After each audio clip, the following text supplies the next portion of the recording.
Hey guys, Luke here, and welcome to episode 3 of my West Tigers career mode. Now, this is going to be the start of the NRL season. In the previous episode, if you haven't seen them, go check them out. We went over the Auckland Lions and the preseason. Obviously, we missed out on one of the preseason games, but you might be thinking initially, what's with the length of this video compared to the other ones? And obviously, like I said, the first episode was the group stages of the Auckland Lions, so obviously the Lions don't go for very long, and probably not as many highlights. Well, maybe there should be, but there wasn't. And then the preseason game, the first one I only played 5-minute halves, and the second one I played 10 minutes, and I decided that 10-minute halves are the one for me.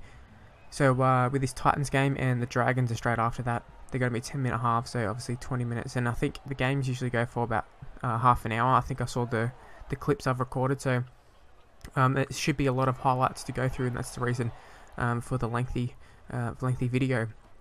Now, you can see here, we just threw the ball over the sideline with Nofaluma. And the reason that actually happened is because I saw someone on the Rugby Live 3 forums talk about how you can, as they're going to go through here, David Mead it was, he just steps around Pat Richards, and Tedesco didn't lock on or whatever as well, so it was disappointing. But yeah, on the Rugby Live 3 forums, there was something about you could auto-cue the passes, which is easy at some points, and I tried it in the preseason games, had no problems with it, so I was thinking it's A-OK, but obviously not. And as soon as that happened, I immediately turned it off, and I was like, F this, stuff that, turning this off. So as you can see here, right from the start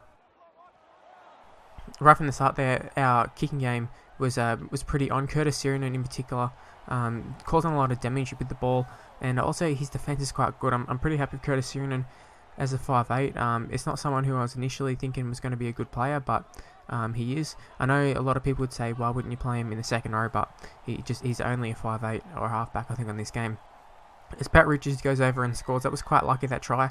It could have easily had been an intercept. Like, if it had been an intercept, I probably would have been annoyed, but at the same time I would have understood. In Rugby Live 2, that definitely would have been an intercept. But yeah, we got quite fortunate there. But I suppose, Titans been pretty good, but I think we're definitely in the contest of this game. Obviously 6-6 says it all, really. It's been pretty fair contest, but I was talking about this before I sort of went on a bit of a tangent there. A kicking game, it's definitely something that's one of our strengths. Luke Brooks is a good kicker. Curtis Sirinen isn't a renowned kicker or anything, but Brooks is there, and Sirinen just has to do whatever Brooks, if Brooks is unavailable. But mostly Brooks is going to be the one. Tedesco has a really, really good kick return there. That was outstanding. But we're going to throw up a midfield bomb here, and it's going to fall into the hands of Faifaloa, I believe, and he's going to race away. That was just some really, really poor defence there. And I can't even explain why there was such a big hole there. There really shouldn't have been, but there was. Now, moving on to 37th minute, right before half-time. Now, I'm not sure if I intentionally passed it to Farrell or whoever it was, who ended up before Richards, but that ball really should have hit the winger, Pat Richards. It didn't, and no try was scored. But they have a chance here. The Titans just before half-time, and that's going to be the last tackle and the last play of the half. So 6-all half-time. I think I'm definitely happy with that. It's not the biggest scoreline or anything, and you can maybe say that we should have scored a few more points, but we didn't, and we just got to move on from that. But our kicking game, kicking early is probably more of the right thing that I'm talking about, as Kane LG just takes it straight around Tedesco. And I talked the previous episode about there being a problem, maybe like the game just can't read it for some reason, but usually I just leave it for the fullback. Like, if they get through, there's no reason for me to go back there, and I'd rather just take care of if there's a second runner for an offload or something like that, or draw and pass, I'll try and cover that instead. But Tedesco there, just, I don't know what happened. He got caught flat-footed. I don't know exactly what happened there, but whatever happened, he just got owned. He got owned, really. LG just ran straight around him. But as you can see here, we're having some success with offloads, but it's also a bad thing, because once we get a few offloads, you can see here, there's 2 in a row that have gone AWOL. To be honest with you, like, we get one, and then we sort of get a little bit overconfident and then go for it too much. And I was absolutely livid when this try happened. I was fuming. I was already annoyed with that try from LG, where he just ran straight around Tedesco, and then to have Dave Taylor. I know Dave Taylor is big, and maybe in real life he probably would get that one, but I was so annoyed that they just pop up a bomb and Dave Taylor is the one to catch it. I hate conceding tries from bombs.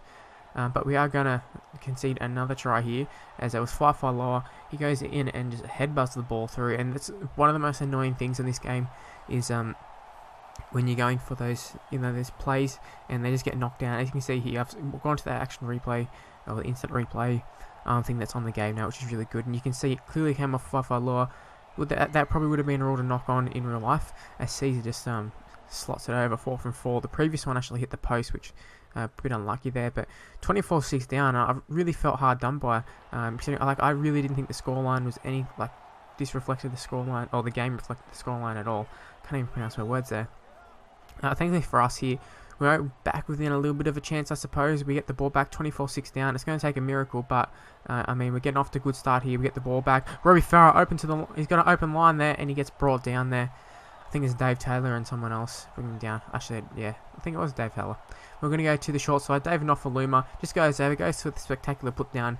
I'm not really sure why, but it seems to be, if you're in the general vicinity of that sideline, you don't have to be particularly close to it, but you just have to be around or in and about that area and go for that big dive, which, is it a good or bad thing? I don't know. Kevin the Guama here blows an opportunity here. 24-12, that try, Nofaluma would have raced away and scored, but had we ended up getting a try there, that would have been very, very interesting, as Chris Lawrence, who's still playing in the second row for us, gets tackled in goal. He got driven back here. There's an opportunity for us. Luke Brooks is away. Who is that chasing down? But is that James Roberts or is it Josh Hoffman? I'm not sure who it was, but Brooks got run down so quick, and we all know Brooks is a really, really fast player in real life. We've seen plenty of times he's jumped on those sort of balls and run length of the field. So it was very annoying to get run down like that so easily as well. At halfway, I don't see, even if James Roberts did run him down, I don't see it happening at that point, if that makes sense. I don't see him getting run down at halfway with a start. So that was annoying. I'm not sure who that was. Maybe it was Simona or someone. I can't really remember who it was who got tackled in goal there, but we went super close to getting another try. So there was a lot of near misses for us. I think we can definitely take a lot of positives out of that game. I know that seems to be a common theme with me talking about our side, but we've got to remember that we are a young side, inexperienced side. Brooks and Sirenin are our halves, aren't exactly the top-notch halves that a lot of teams have, but they're doing an okay job. We've got a young spine apart from Farah, and Farah, I'm pretty happy with him. He's getting through a lot of defensive work, not trying to overplay his hand, and just letting the halves do their thing, I suppose. But yeah, I think the way that we lost that game, there was a few little shitty things from the game's point of view rather than me. I think the ball get knocked down, that sort of stuff, considering a few tries from that, the one where it just went straight around Tedesco has Robbie Farah with no hair, the big patch through the middle. It's something that I think must have happened because I'm playing from one of the original squad update sort of things. The fan hub did an update directly after I started this, so I think some of the player faces might be off, but I believe Farah's face probably got fixed up at some stage. But here's an identical scenario as what we had just before. James Tedesco getting caught out once again. Jason Nightingale this time, who it should have been someone he should have wrapped up, I reckon, Tedesco. Although Nightingale is a good player, he really shouldn't have been getting that one. And I will say, for the Dragons, it's a little bit disappointing because it shows in this game that it won't pick the players, the best players. It'll pick the best player in the position. But if you've got two really good 5'8s, it won't pick him, a 5'8 and halfback.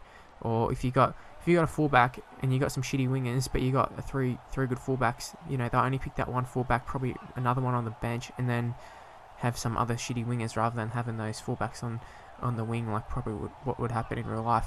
They're going to concede another try here through Trent Merrin, and I was super annoyed due to the fact that it felt like another error from the game, and I felt like I kept getting screwed out by the game, to be honest with you. We played the ball and the Guama just stood there. I think it was Nguama, whoever it was, they just stood there, and I was thinking, what the hell is happening here?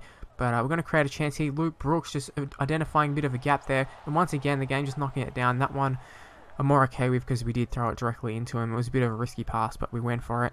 But we're going to create another chance here down the left side, or left edge, and we're going to concede another try. And it just seems to be this second game of the NRL is repeating the first game against the Titans, and I feel like it's an unjustly scoreline due to the fact that we haven't been that bad. We've been creating lots of chances, and it's been those little knockdowns or whatever that we've been conceding the points from. It's super annoying.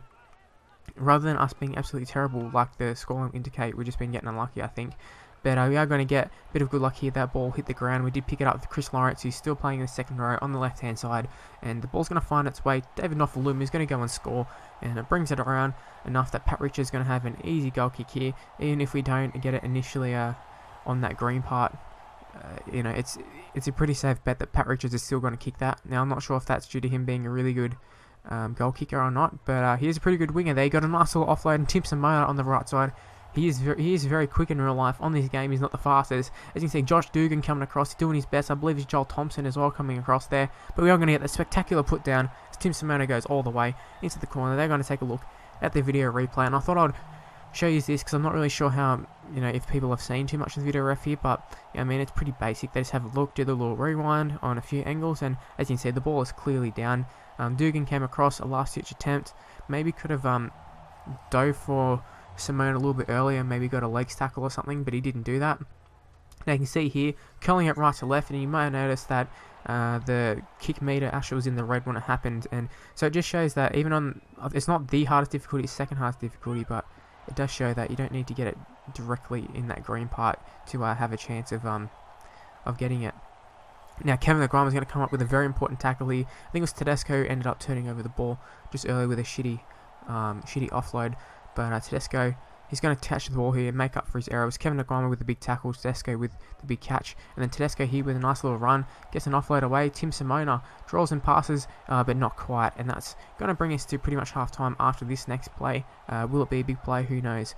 Sue on the ball here, gets it to Curtis Siren and offload to Marty Tapau. James Tedesco draws and past Sandy, gets a cut up pass to Luke Brooks. Got an inside pass to Chris Lawrence, throws it back to Kevin O'Grime, and that's where the play's going to end.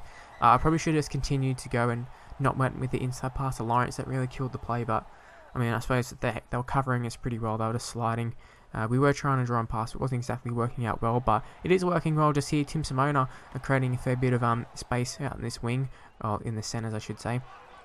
And his partner, Pat Richards, is really enjoying himself out in the wing, I would think. But I think it was Robbie Farah who just spilled a very, very simple ball there. Could have created a chance and it didn't. And now we find ourselves on the back foot here.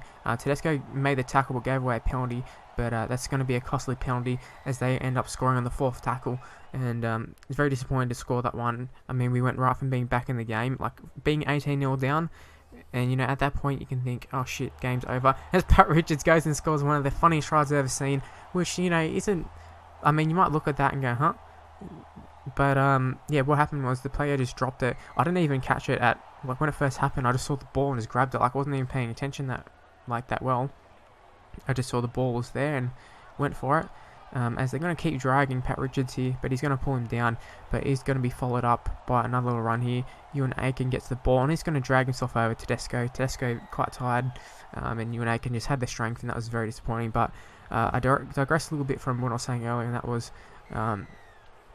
18-0 down. I mean, there's a few options. We could have just threw the towel in and just ended up getting absolutely smashed, or we could have fought back, fought hard, feeling that when you feel like you're getting screwed, there's a few different things could happen. Like I just said, I mean, we could have got absolutely smashed, and I mean, in the end, it's probably going to look that way. You can see here, Dragons going through and scoring yet again. Jason Nightingale this time, 68th minute, scores his second.